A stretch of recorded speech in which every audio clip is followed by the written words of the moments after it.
Hello everyone, আসসালামু আলাইকুম। কেমন আছেন আপনারা সবাই? আলহামদুলিল্লাহ, আমি তো এই ঠান্ডায় ভাই অনেক ভালো আছি, পুরোই জমে যাচ্ছি। দেখতেই পাচ্ছেন পোশাক আশাক। তারপরেও হয়তোবা ভাববেন যে এই সময় এই ঠান্ডায় আমার গার্ডেনে আবার কি ভিডিও, কি হারভেস্টিং রয়ে গেল। জি হ্যাঁ, আমার গার্ডেনের কিছু জিনিস রয়ে গেছে, ভাবলাম আপনাদের সাথে শেয়ার করি। আপনারা সবাই জানেন এই যে আমার দুটি পট, একটি পটে ধুন্দুলের গাছ ছিল যা কিনা অতিরিক্ত বন্যায় এফেক্টেড হয়ে গিয়েছিল সামার টাইমে, তাই ধুন্দুলের গাছ টেনে তুলে ফেলেছিলাম, যার ভিডিও শেয়ার করেছি। এরপর ধনিয়া পাতা দিয়েছিলাম। আর এই যে পট, এই পটটি কিন্তু ওই পেছনে স্ল্যাবের উপর ছিল, এখানে ছিল আলু। তো আমি সামার ভরে অনেক আলু খেয়েছি, এখন অবশিষ্ট যে আলুগুলো আমি এখান থেকে তুলে নেব। না হয়তো দেখা গেল যে এই যে উইন্টার, এই উইন্টারে আবারও নতুন করে এখান থেকে গাছ হয়ে যাবে। সো আমি এই পটটি এমটি করতে চাচ্ছি, কারণ এই দুটি পটে আমি আগামী সামারে 2024-এর জন্য সিম গাছ করব। সো আলুগুলো যদি সব না তুলি তাহলে কিন্তু এখানে আবার নতুন করে আলু গাছের জন্ম হবে। সো আমার টার্গেট হচ্ছে যে সামার ভরে আলু খেলেও এখন আমি আলুগুলো নষ্ট করতে চাচ্ছি না। তার কারণ আমি জানি আপনারা বলবেন যে আলু এই একটি হারভেস্টিং এর জিনিস। ভাই হ্যাঁ, কেন নয়, অনেক কষ্ট করে সামার ভরে গার্ডেনিং করি, ফল গাছপালা শাকসবজি লাগাই, সব কিছুই আমার কাছে মূল্যবান। তাছাড়া আপনারা যারা রয়্যাল জার্সি পটেটো খেয়েছেন, এই রয়্যাল জার্সি পটেটো যে কত মজা, বিদেশে থেকে দেশের বাড়ির স্বাদ আপনারা পাবেন এই আলুটি খেয়ে। সো আমি আলুটি মোটেও ওয়েস্ট করতে চাচ্ছি না। তো আপনাদেরকে সাথে নিয়েই আমি শেয়ার করব যে আমার এই পটে কিছু আলু আছে কিনা, যদি থাকে তুলবো। আর রয়্যাল জার্সি পটেটোটি দেখতে কেমন, ভেতরটি কেমন, আজ আমি আপনাদের সাথে শেয়ার করব। এতে করে আপনাদেরও বুঝতে সুবিধা হবে। পরবর্তীতে আপনারা যে কোনো নর্মাল আলু না লাগিয়ে রয়্যাল জার্সি পটেটো লাগাতে পারেন। আশা রাখছি আপনাদের আজকের এই ভিডিওটিও ভালো লাগবে। তাছাড়া আমার 2024-এর জন্য যেহেতু নতুন প্ল্যানিং, তাই এত ঠান্ডা হলেও আলুগুলো আমাকে তো তুলে নিতেই হবে। তো চলুন আমি আপনাদেরকে সাথে নিয়েই আলুগুলোকে তোলার ব্যবস্থা করি। তো চলুন আমরা শুরুতে হাতে একটু গ্লোভস পরে নেই, কারণ হচ্ছে যেহেতু মাটি অনেক বেশি ঠান্ডা, বা মাটির নিচে আদৌ আলু আছে কিনা জানি না। তবে তার আগে এই যে আমরা আলু গাছের যে ডালপালাগুলো যা থাকে তা আসলে তুলে নেই, তারপর আমরা দেখব যে আসলে কোনো আলু পাওয়া যাচ্ছে কিনা।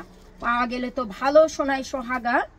আর না হয় মাটিটি আমি কুড়িয়ে রাখবো, কারণ এখানে এখন থেকে ধীরে ধীরে কম্পোস্ট তৈরি করতে হবে। আপনারা সবাই জানেন যে প্রায় এই যে দেখুন আবারও নতুন করে এই যে আলু গাছ জন্ম হচ্ছিল, দেখেছেন? আমি বললাম না, এই যে দেখুন।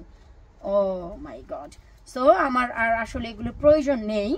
সো এখন হচ্ছে আমরা কি করব, ছোট একটি এই যে এই জিনিসগুলো আছে মাটি একটু, ও ওয়াও, ও ওয়াও,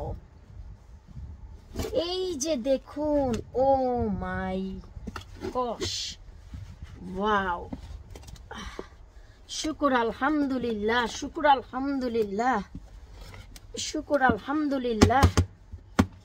এই যে দেখুন, আপনারা পট ভরেই আলু দেখতে পাবেন। তো এক কাজ করি, আমরা আলুগুলোকে কালেক্ট করা শুরু করি, কি বলেন? ওয়াও, এই যে দেখুন কি চমৎকার চমৎকার আলু রে ভাই।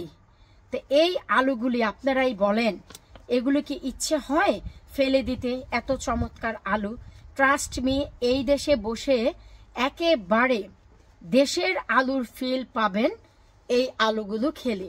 ভেতরটি কাটলে একেবারেই ইয়েলো কালারের হয়।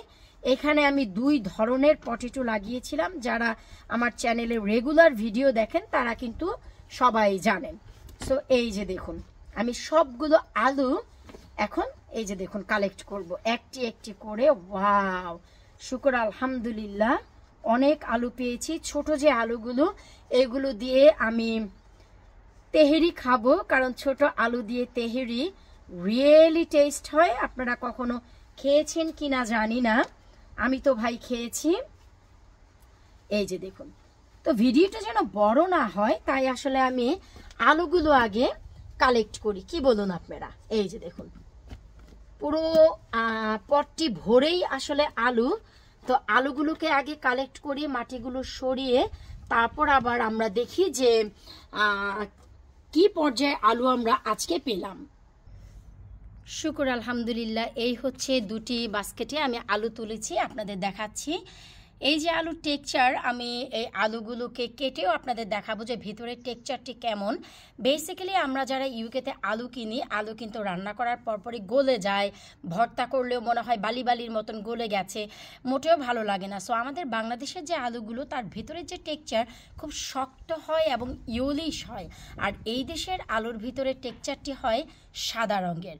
তো এখন আমি যে কাজটি করব, এই যে আমার হোস পাইপটি আছে, এই হোস পাইপটি দিয়ে এখন আমি একটু ওয়াশ করে নিব যেন অতিরিক্ত মাটিটি চলে যায়। তো চলুন যে এখন আমরা একটু ওয়াটার ওয়াশ দিয়ে আলুগুলোকে ধুয়ে নিই, আর ধুতে ধুতে আপনারা নিজেরাই এই চেহারাটি দেখতে পাবেন। আমি একটু কাছ থেকে ক্যামেরাটি নিয়ে যাচ্ছি, এতে করে আপনাদের বুঝতেও সুবিধা হবে যে এগুলো কোন জাতের আলু। এই যে দেখুন, কারণ এই মাটিসহ ভিতরে নেয়ার কোনো মানে হয় না, মানে যতটুকু সম্ভব মাটি আর কি ধুয়ে তারপরে নিলেন, এই আর কি।